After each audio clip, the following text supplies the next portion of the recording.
மேலடுக்குகளில் இருக்கின்ற காற்றழுத்த மேலடுக்குகள் இருக்கின்ற சுழற்சி தான் வந்து சாதகமான சூழல் நிலவும் பொழுது அது காற்றழுத்த தாழ்வு பகுதியாக மாறும். ஆனால் எப்போவுமே இந்த சீசன்னு பார்த்தீங்கன்னா ஏதோ ஒரு பகுதியில் இந்த காற்றழுத்த சுழற்சி இருந்துட்டு தான் இருக்கும். சைக்ளோனிக் சர்க்குலேஷன்னு சொல்லுவோம். அந்த சுழற்சி இங்கே இருந்துகிட்டே இருக்கும். பர்டிகுலராக அக்டோபர் மாதம்னு பார்த்தீங்கன்னா இந்த ஈக்குவட்டோரியல் ட்ரஃப் ஜோன் அப்படின்னு சொல்லுவோம். அந்த இடத்துல இந்த சுழற்சிகள் இருந்துகிட்டே தான் இருக்கும். நாளைக்கு புயல் தான். அதாவது நாளைக்கு நமக்கு ஓரளவுக்கு சரியா சொல்ல முடியும்.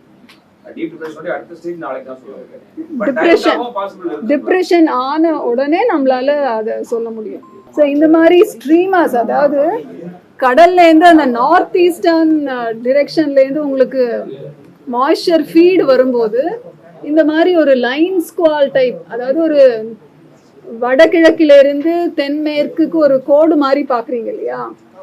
ஸோ இந்த மாதிரி வந்து மழை, இடிமுகில், மின்னலோடு கூடிய இடியுடன் கூடிய மழை பெய்யும்.